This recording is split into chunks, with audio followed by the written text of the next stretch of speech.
Hello and good morning, good afternoon, or good evening, depending on where you are joining us from. You are welcome to today's conversation on love and money. I'm so excited. I mean, February is a love month, and definitely we couldn't leave this out. And if we're talking about love, there is no way you can talk about love without talking about money. So let me hear from you. Where are you joining us from? My name is Kwabena Nyamechedapa, and I'll be your moderator for today's conversation.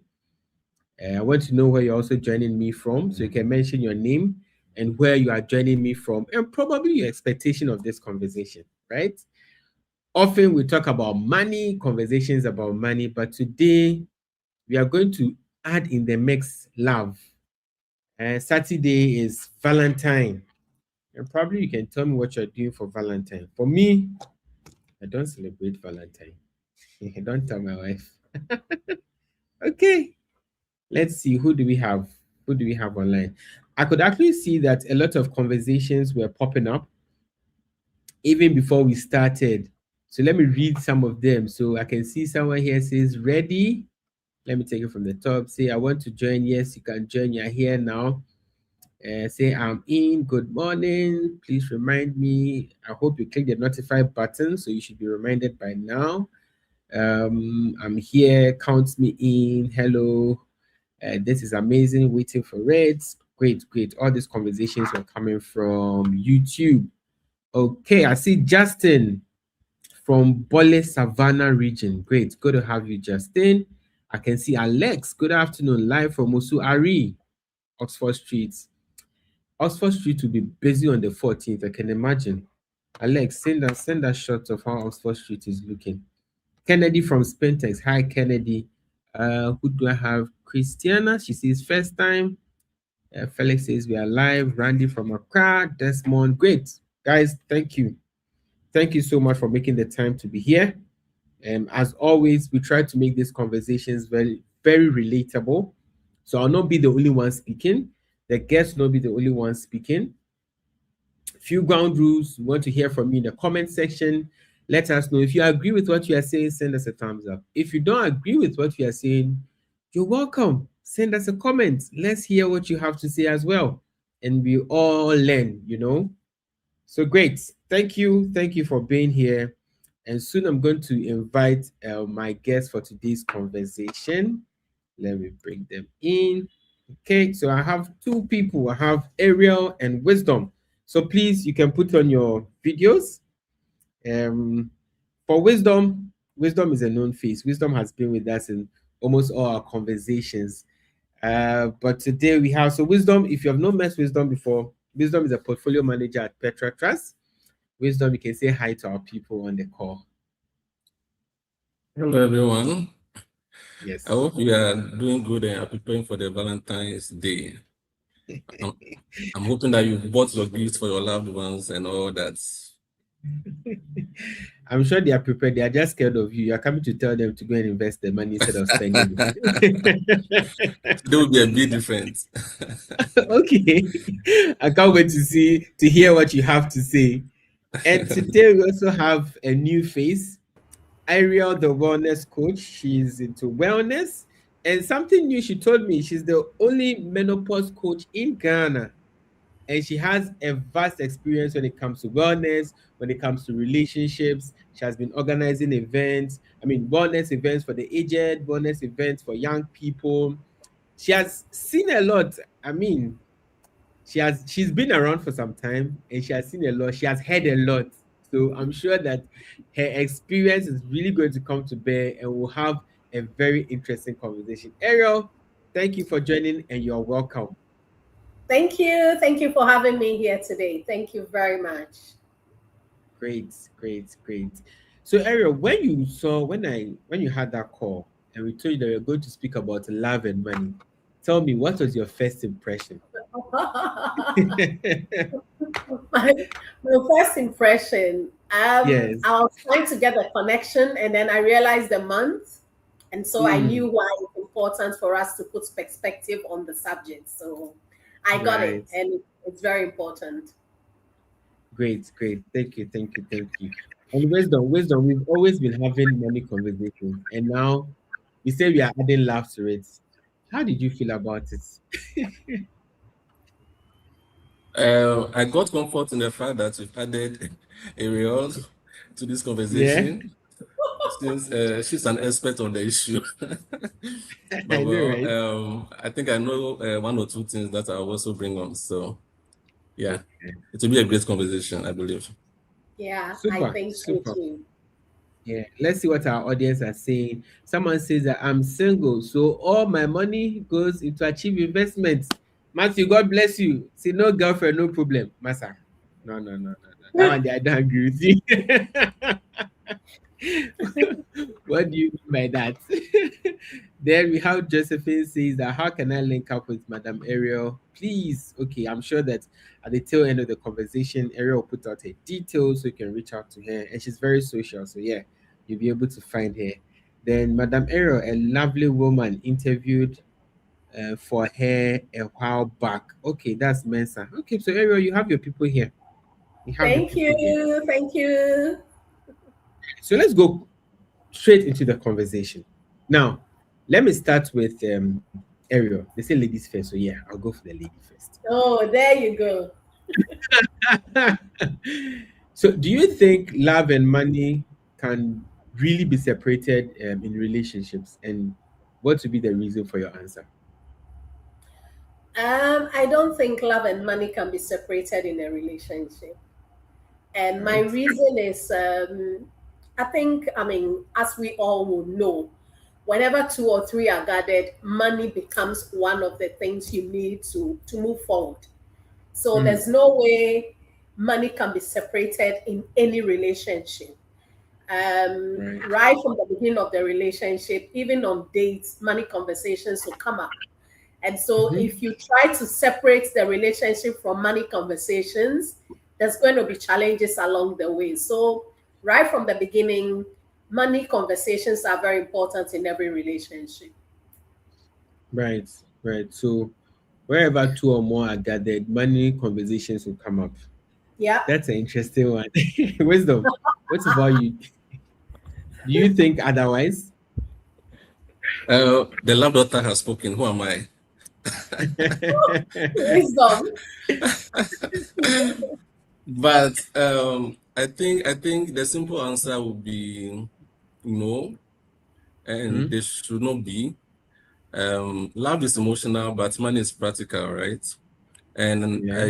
I believe money reflects our values, priorities, and lifestyle choices. So um, if you are single and you are looking for love, the way Mm. somebody handles money will actually tell you a lot about the things that Hmm. they prioritize in their life, and it should help you make a decision whether to go out with that person or not. Um, Yeah. if one partner values security while the other values spending, then I believe tension will arise in the relationship. So Mm. love may be the foundation, but financial alignment sustains the structure in a relationship. Yeah. So that being said, you've answered the simple question in a simple way. Now let's get into the complexities of it. What are some of the common money-related issues that cause tension in relationships? Let me start from wisdom. For me, I think that the key one has to do with transparency. Mm. So what we discover is that a lot of people are very secretive with money. And if you want to build a strong relationship, that is very dangerous. We were all here when we heard about the men's gold saga and how Mm-hmm. people have used monies that their husband or their wife gave to them to keep for them, or even their parents or friends gave to them Mm. to keep for them, and they went to invest in that particular investment, which went bad. Mm. So for money issues, as somebody in a relationship, I believe you should be very transparent. It could be about hiding debts that you owe people and banks, Mm-hmm. undisclosed obligations, or mismatched Mm. expectations. When money becomes a surprise, trust is shaken. And relationship is built on trust. And Right. so if you're hiding things that relates to your money, Once the other partner finds out later on, then it breaks the trust, and trust broken is very hard to repair. And I'm sure the lab doctor can attest to that. So yeah, I think transparency is the key thing for me, and that's what I see causes a lot of tension, because once you are open and you are both aligned, Yeah. I believe there's nothing that you cannot do when it comes to making money and then planning, budgeting for it, and spending it wisely. That makes sense. That makes sense. So transparency, number one problem that causes Yeah. tension. Transparency. People are scared to share because they are scared of the outcomes. And you know the funny thing, I noticed that people don't share because they are scared of the outcomes. But some way, somehow in the relationship, you get to share, and the outcomes that you're scared of definitely come to you. And now with even a weightier consequence because you are deep into it. But Ariel, what's your thoughts? What's your thoughts on that as well?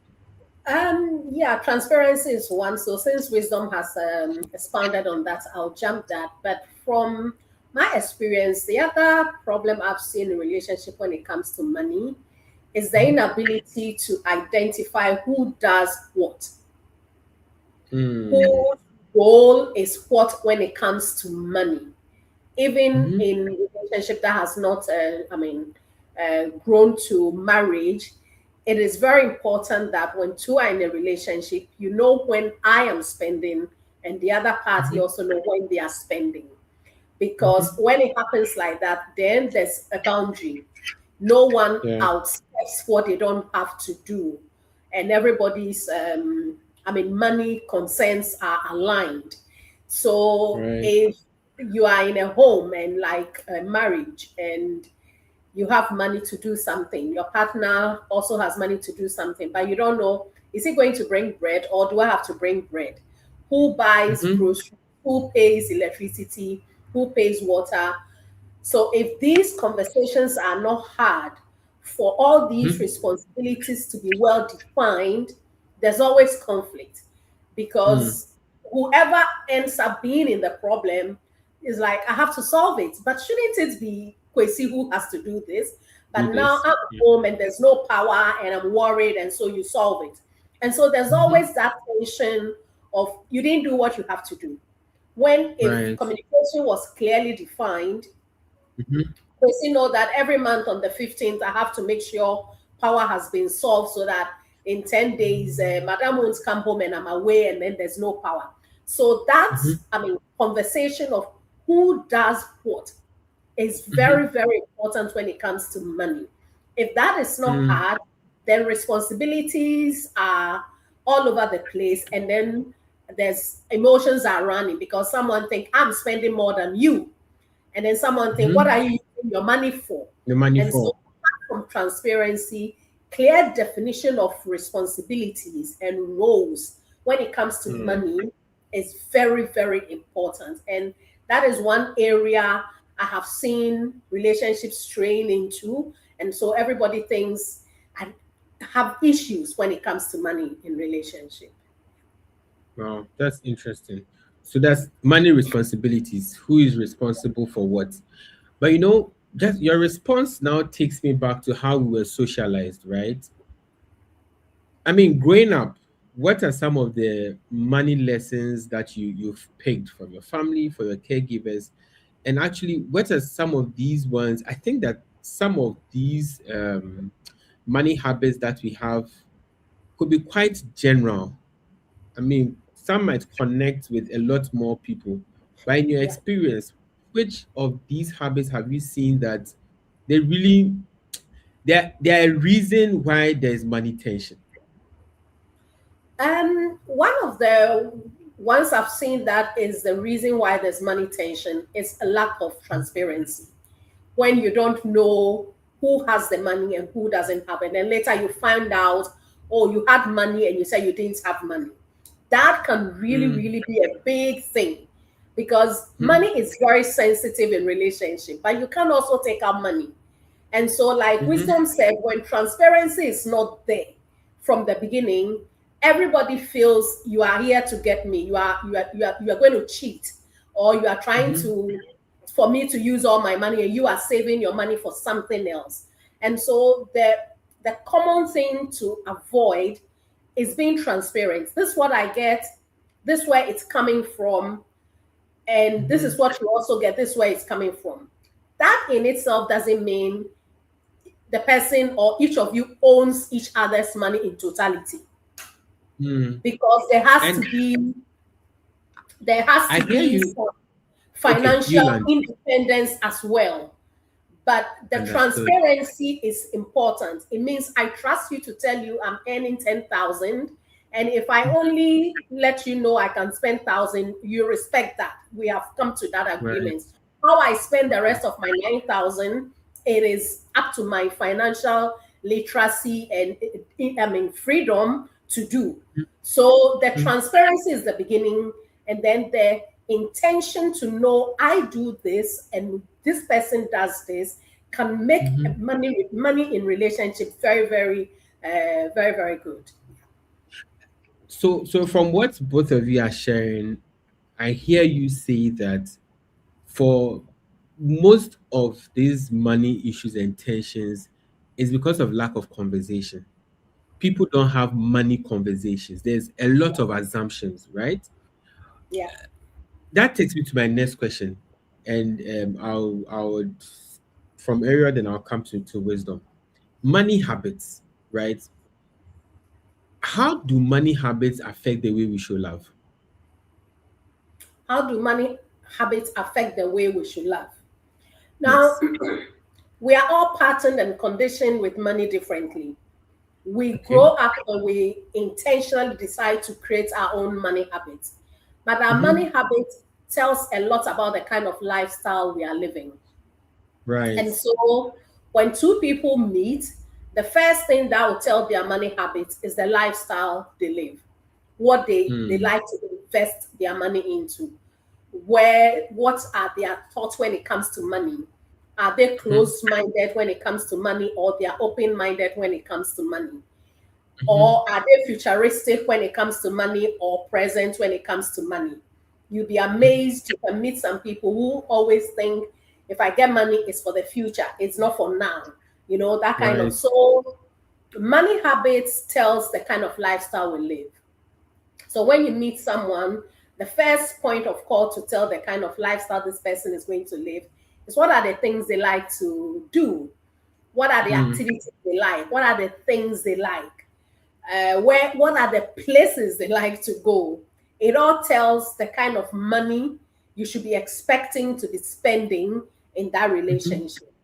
And that tells you that if your money habits or your money mindset doesn't align with the kind of lifestyle this person is having, either you say, okay, I love them, and so I'm going to also adjust my lifestyle or adapt to their lifestyle, or that is where you should be asking yourself, do I want to go into such a relationship with someone who has a lifestyle that is so different from the kind of lifestyle I have?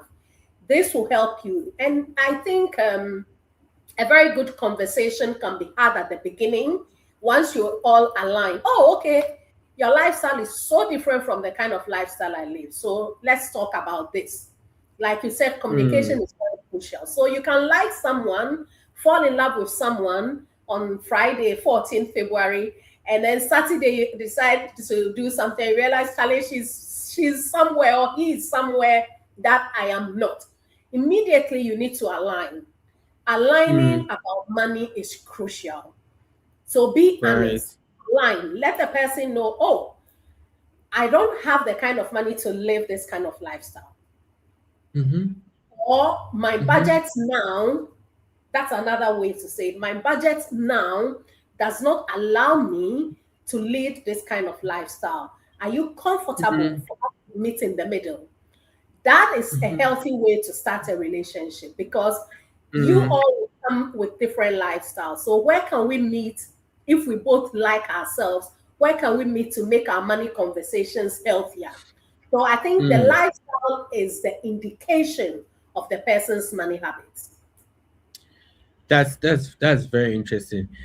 Folks, if you are just joining in, this is the Love and Money conversation, and I have here with me Ariel and Wisdom. We've been talking about things that cause tension in marriage. I mean, in relationships, we've spoken about how we can have conversations in relationships.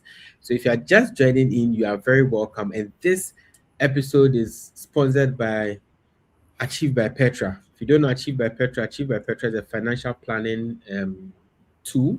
On that app, it's actually an app. On the app, you have access to pensions, investments, loans, homes, and today you can even have insurance products on the app. So if you don't have the app today, download it. And today I'll be showing you a very special feature on the app that will even help you in your relationship. Wisdom, Ariel has just drawn a blueprint for the kind of conversations that should be going on in relationships. And when she was just saying these things, I was asking myself, sometimes when you try to talk about some things like this and you are telling your partner that, oh, this is not in my budget, I didn't plan for this, I see that a lot of people come with the notion that this guy or a pepe or this girl or a pepe, she doesn't like spending money on me, so she's not the right person. They say that you have to fall in love with somebody who spends money on you. We have probably fallen in love with somebody who is a waster, but because of probably the notion that you have, it might not be the case. But in going into the conversation, what are you arming yourself with? I'm saying all these things to ask that there's so much value in having these conversations, but why don't we have them? Really, wisdom, why do you think that a lot of people don't have these conversations given the value that they offer? It's very interesting. Let me just piggyback a bit. And for me, in terms of the habits, we have a spectrum, right? Yeah. And between that spectrum, on the far left, we have the spenders. Then on the far right, we have the savers, right? Yes. Each of us find ourselves in between that spectrum, right? And for the spender will be buying you a lot of gifts when you are in the relationship, especially at the beginning stages. And so, and then the saver will rather be building wealth, maybe putting Right. money into his business with the mindset that, oh, if I end up marrying this lady, I want to have something secured, a business that brings cash flow every now and then, so that the family will not suffer when I'm not here. The Right. spender will spend on the iPhone 17 and give it to you now, and then you have fun with it. But he or she doesn't save any money for the future, right? So, as I mentioned earlier, the conversation about money, especially because of our culture, people feel very uncomfortable having that conversation. So people will date for a long time, several years, and they never have a conversation around money. Okay. Because one, money touches your identity. It tells the other person who you are. And if you read your partner very well, just by the way they relate with money, will tell you exactly the kind of people that they are, what they prioritize in their lives. And I feel money also brings some insecurity.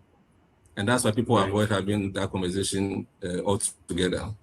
Discussing income.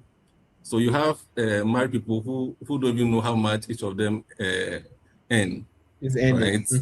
Yeah. Yes. So Kofi is deciding how much. Maybe Kofi earns 5,000. The wife is earning 10,000. Kofi is hiding, or maybe he will rather reduce the money and say that, oh, I earn 3,000. And then I'm also on the other hand, even though she's earning 10,000, knowing that Kofi is earning 3,000, maybe out of guilt, we also reduces that, oh, I'm earning 2,000. I've heard stories where one of the partners have gone to build a whole house, and the spouse doesn't know about it. Right? That's very crazy. And that's how deep it can get. That's how deep it can get. People hide how much they owe other people. So we hear that somebody has died, and then now people are coming for debt. And the spouse doesn't know that my husband was owing all these people. Right? So people feel so insecure to have those conversations. And they feel very vulnerable when the conversation comes up. So you see people deflecting. You might start the conversation, but then you realize that the person just deflects the conversation and then find a way to just bring something or another topic up for discussion. Yeah. So it's easier for people to avoid the discomfort that comes with it, but I think it's very important that these conversations are had. Yeah. If you're in a relationship, you should know how much your partner is earning. It's very important, and that's where the trust begins. Because if I'm earning 5,000 and you are expecting me to buy you a Lamborghini, that's a very big mismatch, Not unreasonable. right? Yeah. Very, very unreasonable. But if I come to you, oh, this is my payslip, you know exactly how much I earn, you know the debts I have, you basically know everything. So it makes it easier when we are planning for our future. It makes the conversation very easier. But if Amma tells Kofi that she's earning 2,000 when she's earning 10,000, and Kofi is also learning about his 5,000. Now the rest of that money, where does it go to? Exactly. It means that whatever you spend it on, you have to hide that as well. Hide. Then it becomes a whole spiral of lies, and that doesn't build trust in the relationship. Eventually, somebody will find out. A text message will come, and then it to show the true colors. 10,000 all this while. Exactly. So that's very dangerous. Yeah. But for me, but you can also understand why people want to hide sometimes, because maybe they feel the other partner is a spender, and once they disclose, the person will start asking for more money to spend. More money, yes. So it's a dicey situation, really. It is. Let's throw it to Ariel. I mean, is there enough reason why somebody should? I mean, we know that the rule of thumb is both of you should know how much you are earning, right? That's a healthy thing to do. But are there instances where you would say that it's good for you to hide some of the monies because of this and that? Are there instances like that? That is far off to say so. I mean, I can only guide someone to that sort of decision in an early stage of a relationship where you don't know whether you are going to commit in this relationship or not. You just met someone one off, and I mean, in a conversation, it looks like they're asking too much, and you don't want to give so much information about who you are to them. That I can guide someone in a coaching session. Take your time in how much information of yourself you are sharing with someone you've just met. But once a relationship has moved from 1 date to 2 dates, and you've gone into the third, fourth, and you are now talking about, your sentences are starting with we, us. It means you've gone to the next level. And that is where these conversations should start coming easily. But like Wisdom said, money conversations are very sensitive. It's like, we feel like if we talk about money, we've bare our soul to the other person. And so we don't want to go there. But trust me, I've come to learn so much when it comes to money. I had very bad money habits because my mom is a tax illiterate. She didn't know banking. She didn't know anything about saving money. And back then, who is saving money? I see my mom come home with all her money, pour it on the floor from her waist. I will arrange it for her. The next morning, she will call to the market again and come back. So growing up when I started working, if you give me 5,000, I want all the 5,000 in my bag every day. I go everywhere with all the money I have. That was the kind of bad money habit I used to have. Because that was what my mother used to do. And then there was not so much conversations like we're having now.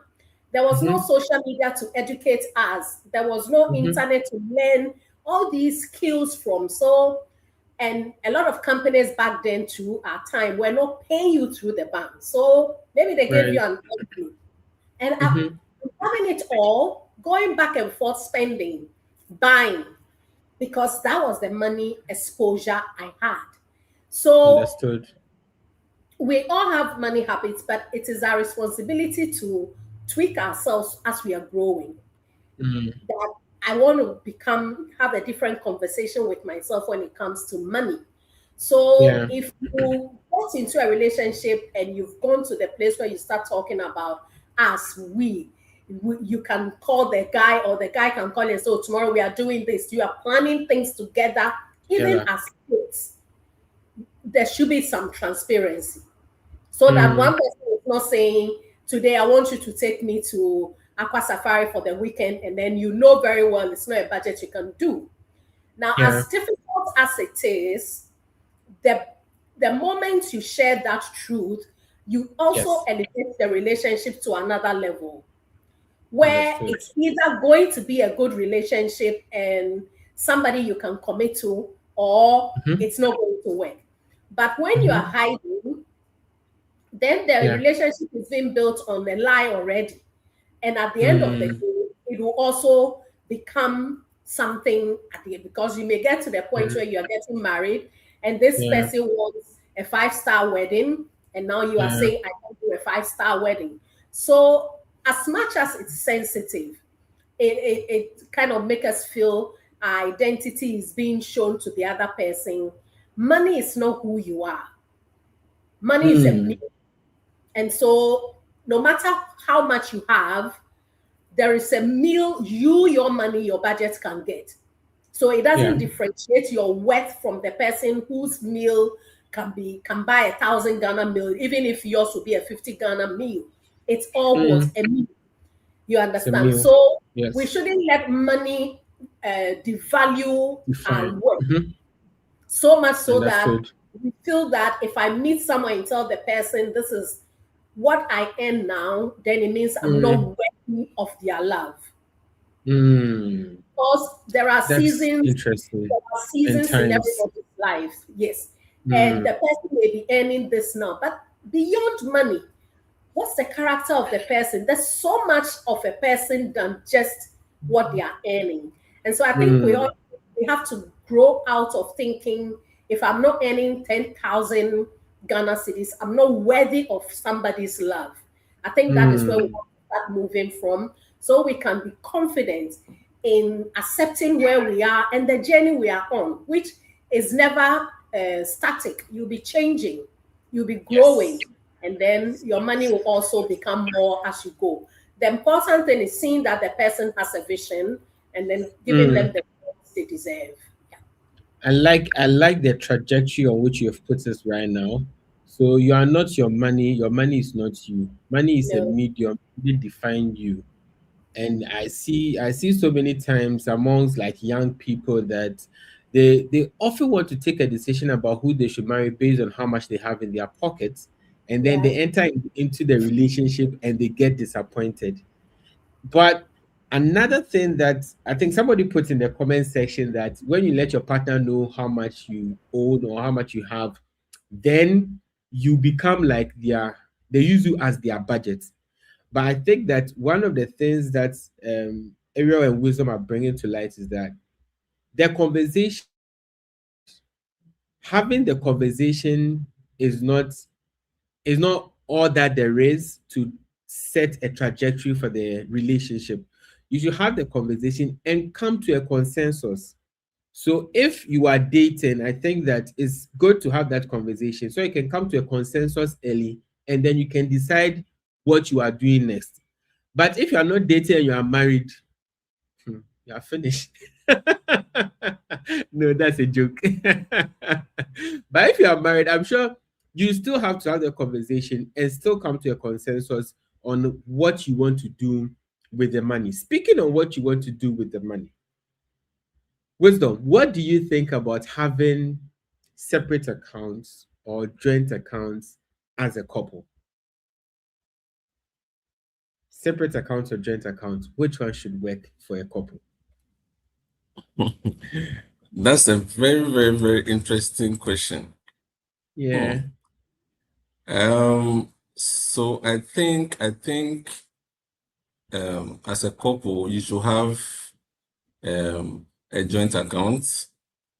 In fact, you should have several accounts, right?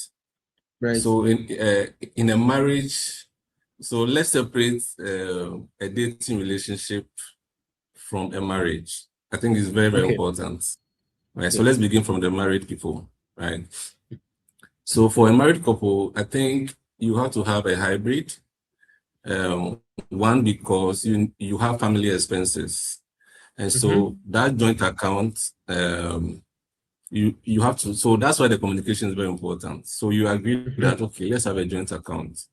At the end of every month, you bring so much percentage of your salary. I will also bring so much percentage of my salary.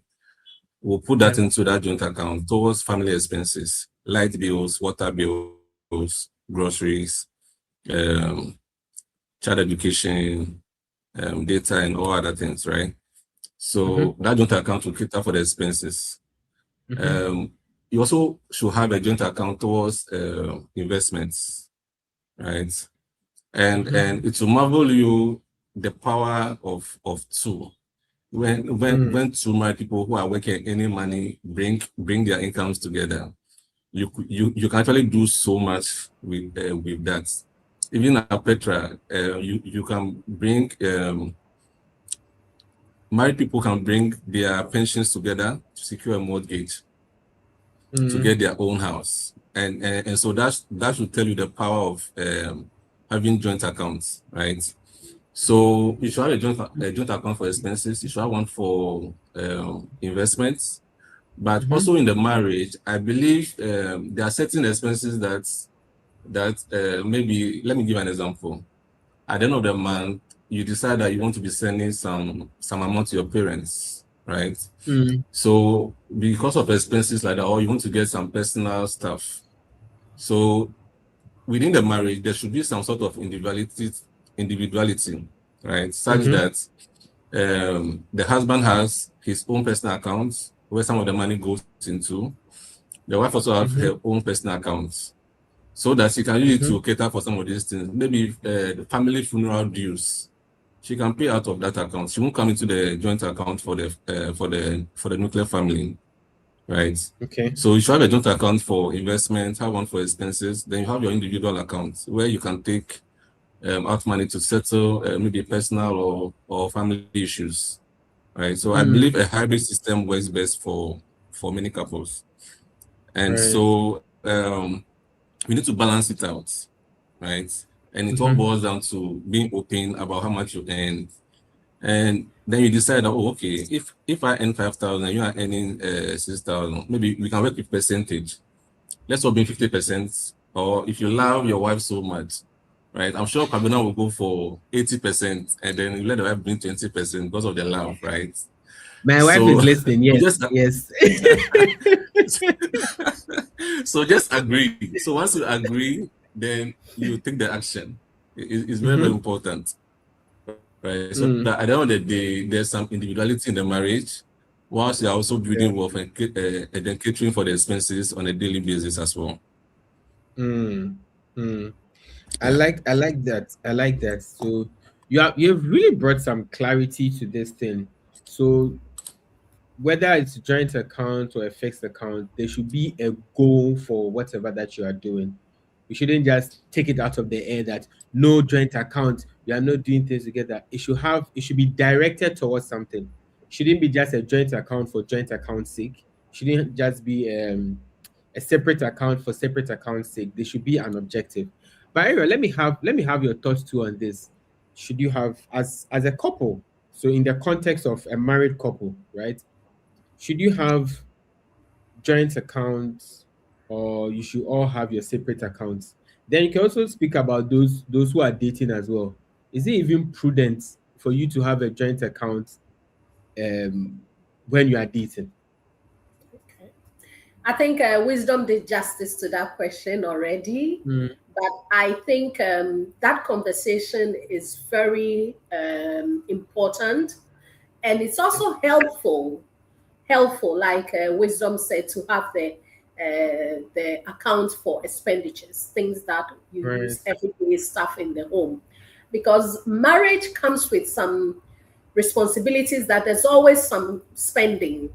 You are managing a home, you're managing children, school fees, you want the kids to go to this school, blah, blah, blah. So there's always some money thing. And if every day I have to come to you and say, there's this, or there's this, let's do this, it makes things difficult. But once we Understood. have the vision that, okay, this account is being created for you to use for the children's school fees, and you've Mm-hmm. all agreed, like Wisdom is saying, 10%, 10% from our salary goes there, you Mm-hmm. have some autonomy whenever you are going into that account, and you know what that account's money is going in for. So it makes sense to have one joint account where you all know that it is meant for something in particular. But then Mm. again, there's something that financial independence also does to our well-being and our mental health. And so it's prudence that everybody has some separate um, independent accounts, that your partner doesn't have to know that in this amount, this is how much you have saved in that amount. That alone, I would say. So maybe I earn 5,000 Mm-hmm. and I give 10% of it to the joint account. But maybe I do something extra and I get some money. I have that autonomy of financial independence to save the money as I please, because I also have goals, I have dreams, I have things I want Mm. to achieve. And those things Understood. may not be in the expenditure money, or even the investments we are doing. Most of it is maybe about mortgage, about the children's education, and all that. We Mm. may not align when it comes to the dreams and the visions we have. And so Yeah. for me, it's very important that you have something that gives you some grounding in yourself, that, so should my husband today be gone, Mm. or my wife today who earns more than me is not there with her 50% or whatever, I can still, Mm-hmm. balance myself for some time. So financial independence and autonomy is also a very healthy tool for our mental health and our emotional well-being. So there should be that boundary where Mm. yes, this is what we are doing Mm. together, but I'm free to build my financial stability, not in a way that I'm building a house without telling my spouse. No, not in a Yeah. way that you're doing going into a big venture without telling your spouse. And But your spouse. you should have your Yeah. financial independence as well. And for relationship that you are now starting, there's no need for any joint account. I mean, transparency is good so that you Yeah. all know the kind of lifestyle you can all accommodate at the beginning. But Yes. knowing the person's vision and how they Mm. want to grow and their ambition is what Mm-hmm. I would say is something you should be taking as your joint Yeah. venture. Yeah. Yeah. I like that. His ambition or her ambition and a vision is what you should be looking at as a joint venture. One thing, I like the structure that you have put around managing your money in terms of accounts, but a structure without a system will not work. That is why at Achieved by Petra, we try to create systems to support your money structure. So we have a feature which is the group investment. So on Achieve, you can come together as individuals, let's say 5, 6, 7, 8, 9, 10, 15, or even just two of you, you and your partner. You can invest together on the app, right? So for me, one of the things that I've done is I have a group account on the Achieve app where we call it housekeeping money. So that one, if I have any loose money, I just put it there. My wife too puts money there. So if anything comes up in the house, that's where we take our money from. And the good thing is that that money also earns you some interest. So let's take this quick message from the team at Achieved by Petra, and we'll be back in 30 seconds. It's beautiful. But how do we make it work? I know how to make this happen. With the group feature on the Achieve by Petra app, we can invest towards this project. They dreamed it. They planned it. They achieved it with Achieved by Petra.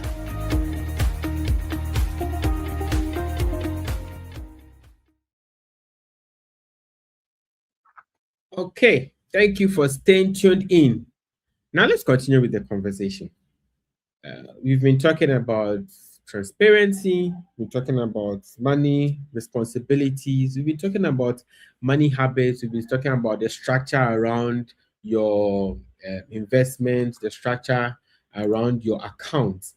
Now, life as we know it is not straightforward. Sometimes things can go south. Sometimes things can get difficult. So, wisdom,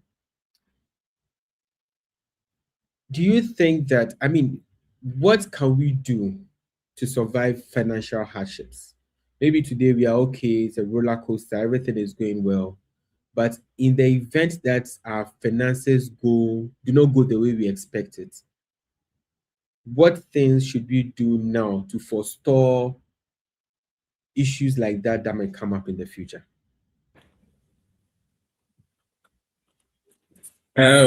Well, as a Nigerian man would say, wahala no dey finish. Yes, And for every relationship, you face challenges from spiritual, physical, your health, and then especially your finances. There'll be times where you do the math, and then the math doesn't just math because it's not maths. the budget is very tight. Exactly. Yeah. So I think, and I strongly believe that it all boils down to teamwork and communication, because in those times, especially financial hardships can test, it can test your love, right? And what will make you to survive is communication and teamwork.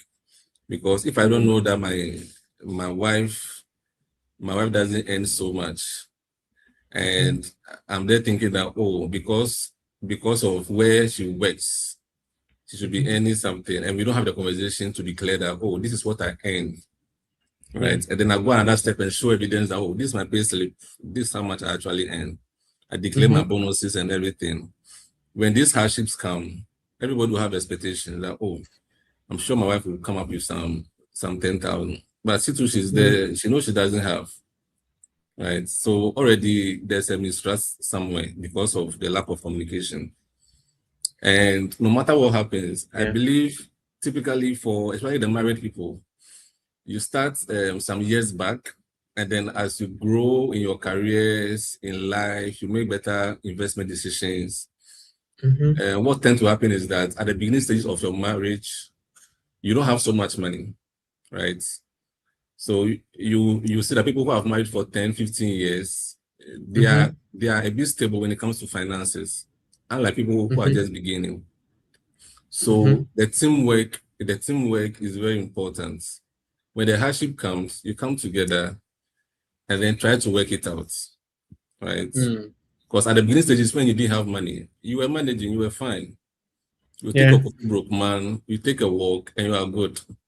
One piece of chocolate can cause a lot of joy, right? And so once you understand each other that way, nobody will be thinking that, hey, the other guy is bringing some money to solve the problem. Meanwhile, the other person too doesn't have. So I believe teamwork, communication can actually help couples face challenges when it comes to both their relationship and then money. So that's very important. And you realize that once you go through those challenges, you come out being very strong couples because you were able to solve a problem together. You think, you talk, you have to put your personal differences aside and then tackle the issue as it is. And so I believe in teamwork and communication when it comes to solving these financial challenges. Understood. So teamwork and communication can help you forestall future challenges. Era, do I still have you on the call? Yes, you do.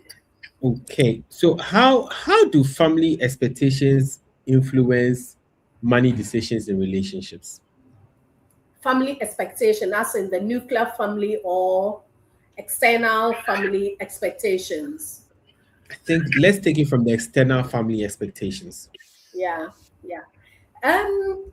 In So, I mean, I was just having a session not too long ago when somebody was saying, oh, he was supposed to marry someone and the family said they don't want him to marry her. And so your question just, I mean, brought me that Brings conversation. that to mind. Yeah, Yeah. brought it to mind. For whatever reason, sometimes family play a role in the relationships we end up. And it boils down to how the family structure is.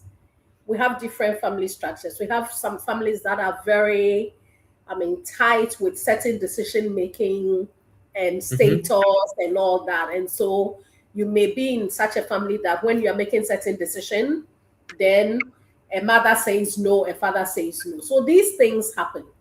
But your choices or decisions will always come with certain consequences. Let's say you come from a Christian family and you decide to marry from a Muslim family, and family says no. What do? You may you may go ahead and do it, and then you may have a parent saying, I'm disowning you. What do? In this case, then love becomes what you chose. And this is where the love matter also plays a huge role. You're choosing love over the family. And so there are instances that you're going in a relationship and family plays a role in the kind of family you decide to go into. How you navigate it depends on so many things. And Right. one answer will not support everybody because it will be the There are situations. nuances. Some will be about we don't want you to marry from this tribe.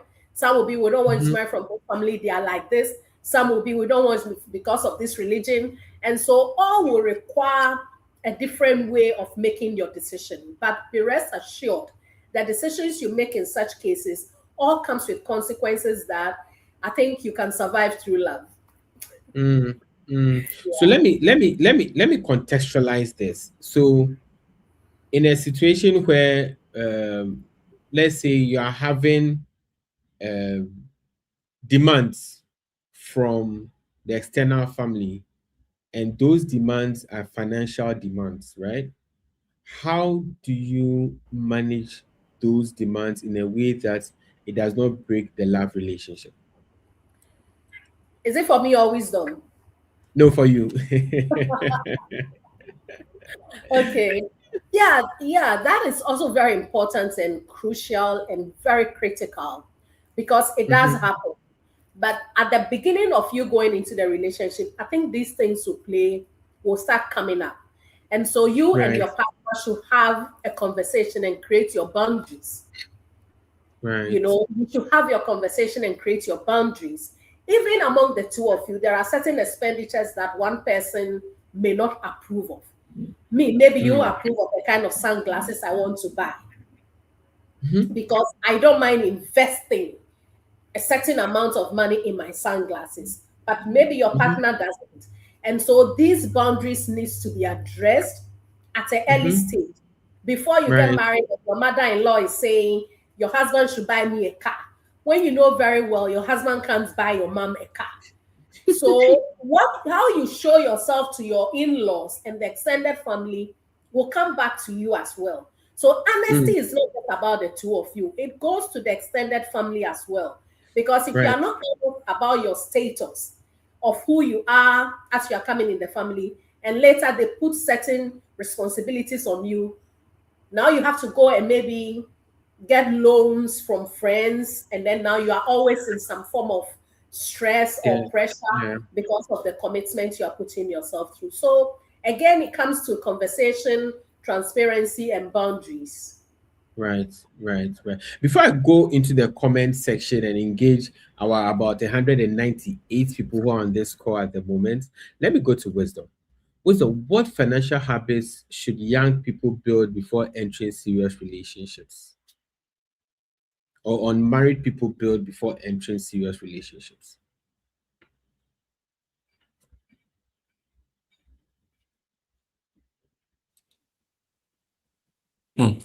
Very interesting question. I think most of the things I'm about to say, we've heard it over and over again, only that we are not taking action, right? Issues around spending below your means, right? So you're earning 5,000. You don't have to spend all the 5,000. Yeah. Right. So Yeah. living below your means is very, very critical as a young person that you're coming up. Because if you're earning 5,000, you spend 1,005, it means that you have room to, one, invest in financial assets or a business, invest in yourself, also very important. You can save that money up and then do your master's, do your degree, or invest in acquiring a skill, maybe coding, AI prompt engineering, or all sort of skills, right? So you have to live below your means so that by the time you get married, you would have built that habit. Because money is such that if you don't build the habits and you get into an auto mode, it will be difficult for you to save even when your income goes up. That's why lifestyle inflation keeps creeping into people's lives whenever their income goes up. As a young person, you also have to try and avoid unnecessary debts, right? Some debt is good. We have good debt and we have bad debt. Right. Let me give an example. I know this young man who took a quick loan of 2,000 Ghana cedis, and then he noticed an opportunity within his vicinity. So currently, what he does is he's selling ice cream. So he took that 2,000 cedis, invested into some small stand, started selling ice creams. Today, he doesn't take quick loan anymore. That business has grown and it's not giving him passive income. He hires somebody who is there and then he monitors from time to time. So that is good debt, right? On the other hand, there'll be somebody who will go for that quick loan and then go buy an iPhone, which they don't use to create content to earn money, but just to have the phone for having its sake, right? So for someone like that, that's a bad debt. And as a young person coming up, you should avoid that. Right. Because once you start taking bad debts from the beginning, it will end up becoming a habit, such that when your money increases and you're able to access more debt, because the bank always they'll give it to you. Once you meet certain criteria, they'll surely give you the loan. Yeah. But if you end up using the loan to do things that will not generate income or cash flow for you, then that's a big problem. And it will creep into your family, your love life, and then other areas of your life. Understood. Another issue that we should be careful of, as some people, it has to do with emergency fund. You have to create an emergency fund because we don't want a situation where your phone screen cracks and you have to call friends to give you to send you some more. SOS. Most of the time, they are all hustling. Yeah. So you call them and then they will not be able to help you. And you can lose a deal because of that, because your screen is not working. Maybe someone wants to give you some gig, right? Yeah. So you have an emergency fund. You can do this easily on the Achieve by Petra app. Very, very easy. The gifts that you get, financial gifts, you just put some aside. Your salary, your income, put some aside as an emergency fund. The rule is simple. Steady your lifestyle and then keep up to at least 3 months of your lifestyle expenses as emergency fund, right? Because the emergencies will continue to happen. As we say, wahala will never finish. So when the wahala comes, some will be very big that you might need help. But the little ones like phone screen cracking, your mother calling you that, oh, they need to buy some prepaid. If you're able to sort those things out with such funds, and then you build it up right back, right? Also, I think one of the key issues have to do with understanding basic investing. And at Achieve by Petra, we've done a lot of work on social media. When you go there, we created a lot of content to advise you, guide you on how to invest. And so watch those videos. You can watch the funny comedy videos, but also invest in getting basic investing knowledge. And now it is very, very, very democratized. You go on social media, depending on who you are following, you will see these investing videos coming up. And so follow people who talk about these things. It's very, very important for your future. And then you should know your money personality. Right. The Bible says, man, know thyself.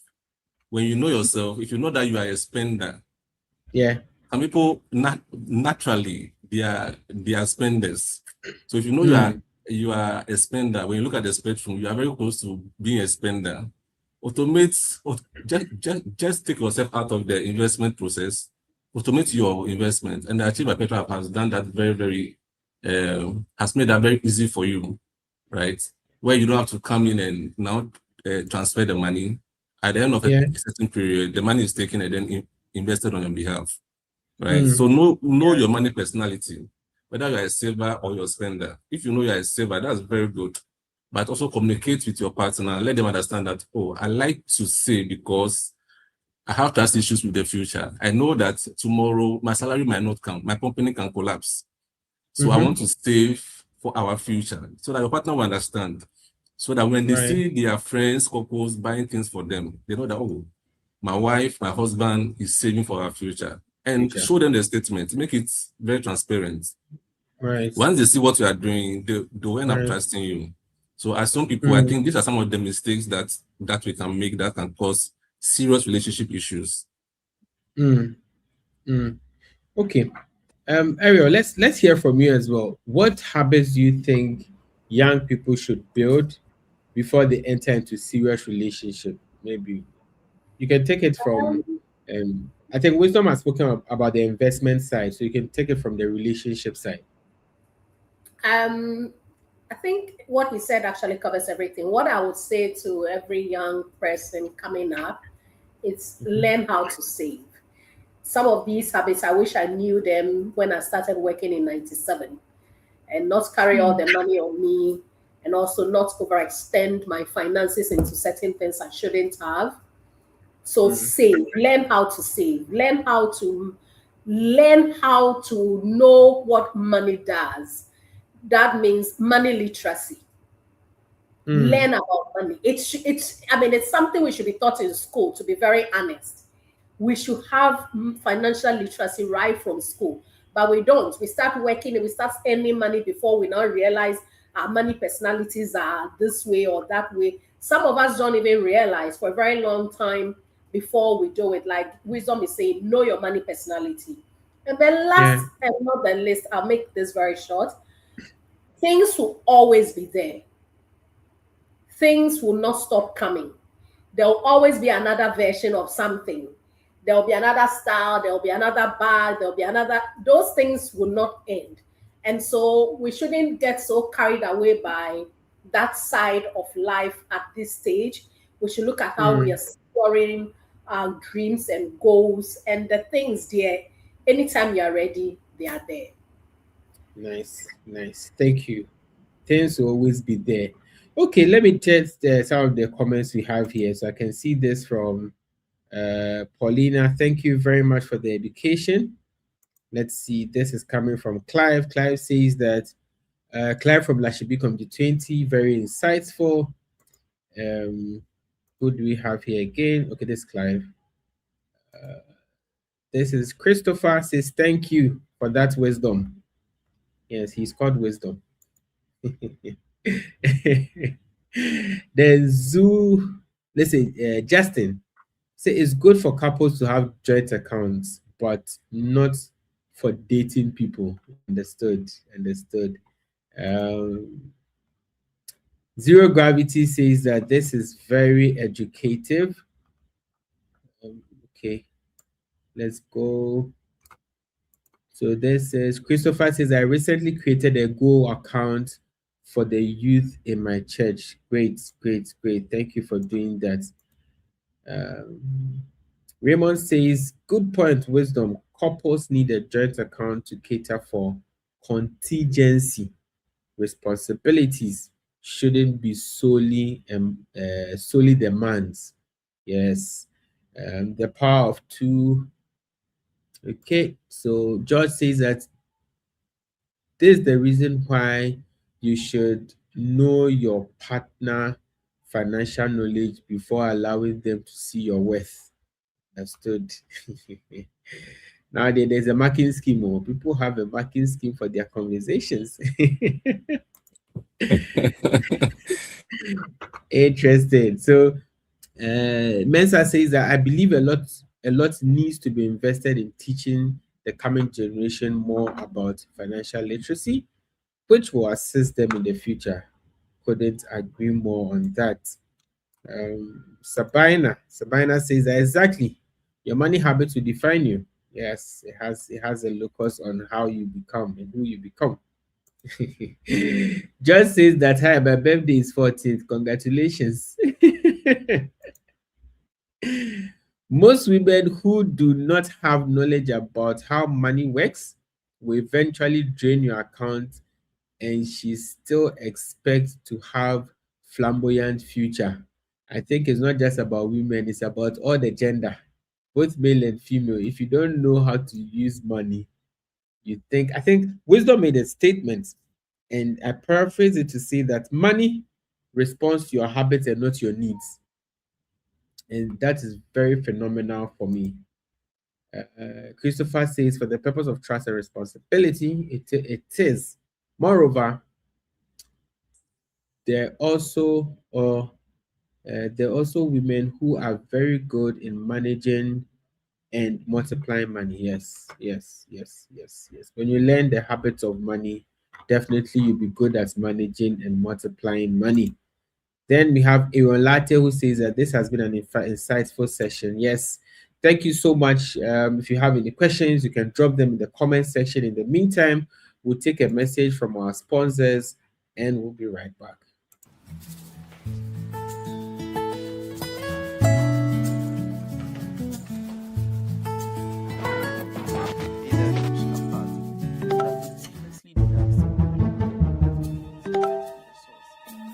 Oh no! My car broke down, and the repair costs are way higher than I expected. I need cash right now. I need cash. I can't also wait for payday. And borrowing money takes forever. What do I do? Wait a minute! I've been saving on the Achieve app. I should have some money there. Wow! My DigiSave investment on the Achieve app gained some additional interest. I love this app. With the Achieve app, I can instantly have access to my emergency savings anywhere, anytime. I've been saving little by little, and now I don't have to stress at all. Download the Achieve app today and start building your emergency fund. It's the smartest way to stay prepared for life surprises.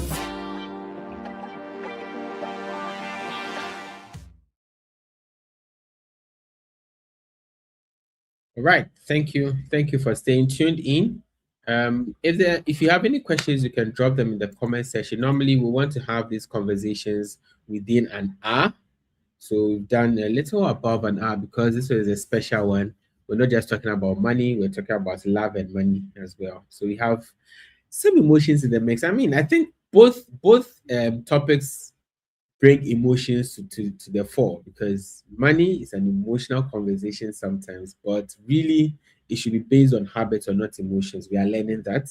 And love is also an emotional conversation. But then again, we must be able to bring some structure around it to make it work better. So in rounding up, let me take your closing remarks, Ariel. Let me take your closing remarks. It's been insightful, I must say, and I'm glad our listeners have enjoyed it. But my last bit of word to everybody here is that money is good. Money is a good thing, and we all deserve to have enough to live a good life. But wherever you are, you can build on, you can learn, and you can transcend and become better with your money habits. So you are not bad. You are just a habit away of becoming your best version. Thank you. Nice. You are not bad. You're just a habit away from becoming your best version. Okay, let me take your remarks, Wisdom. So today we've talked about love and money, and what I hope you all take away is this, right? Love makes life very meaningful, but money makes life stable. Money is not just about numbers. it's also about security, values, discipline, and trust. And trust is very important. So if you want a peaceful relationship, focus on 3 things, basically. First, I will say transparency. Keep no secrets, no hidden debts, no silent pressure. Because people are suffering in their marriages or in their relationships because they owe people money and their spouse don't know about that.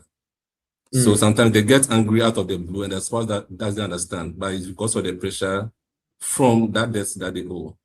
Second, alignment.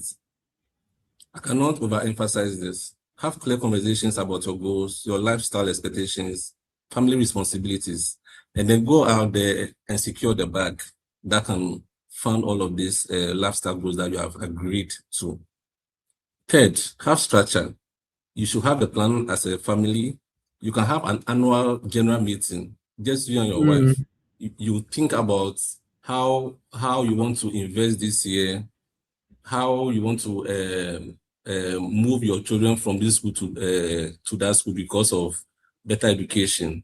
Have the conversation and treat your marriage sometimes as a business, right? Look at your liabilities, look at all your assets, and then monitor the net worth of your family. Is very important as you go along. So have that structure in place. Agree the boundaries, share the goals that you have, and then come to an alignment. It's very important. Because love without structure becomes stressful, and money without love becomes empty. Because you cannot go and give a promise to your wife that, oh, I'll get you a car in the future when you guys have not spoken about how you are going to get money to achieve that goal, right? The couples and families who thrive are not necessarily the richest. That's what I've come to find out. They are the most aligned, because if you and your spouse agree that, oh, if we get a 50,000 Ghana cedi in our emergency fund account, we are okay.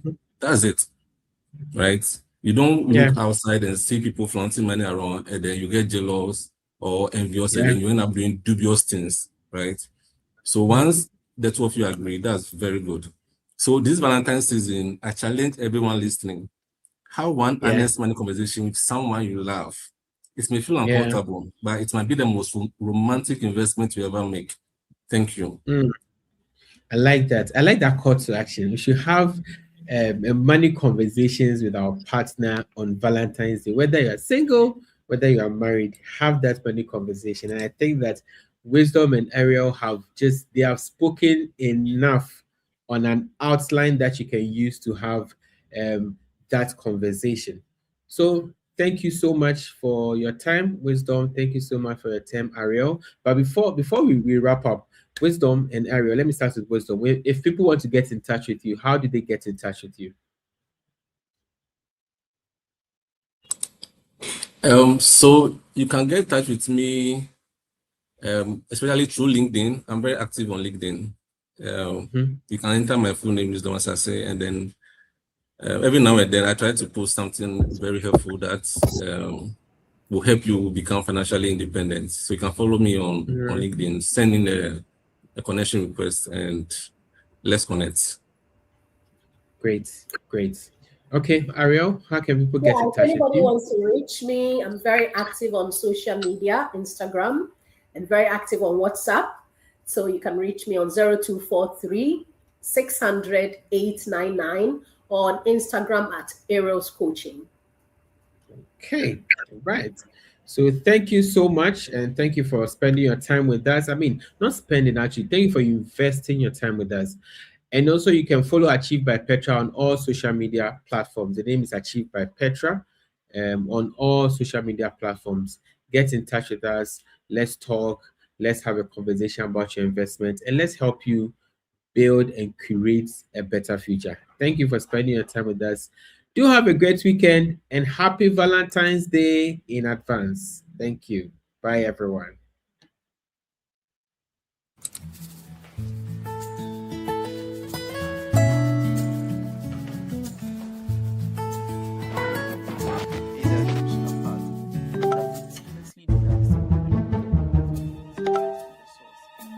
Oh no, my car broke down and the repair costs are way higher than I expected. I need cash right now. I need cash. I can't also wait for payday. And borrowing money takes forever. What do I do? Wait a minute. I've been saving on the Achieve app. I should have some money there. Wow. My DigiSave investment on the Achieve app gained some additional interest. I love this app. With the Achieve app, I can instantly have access to my emergency savings anywhere, anytime. I've been saving little by little, and now I don't have to stress at all. Download the Achieve app today and start building your emergency fund. It's the smartest way to stay prepared for life surprises. It's beautiful. But how do we make it work? I know how to make this happen. With the growth feature on the Achieve by Petra app, we can invest towards this project. They dreamed it. They planned it. They achieved it with Achieve by Petra.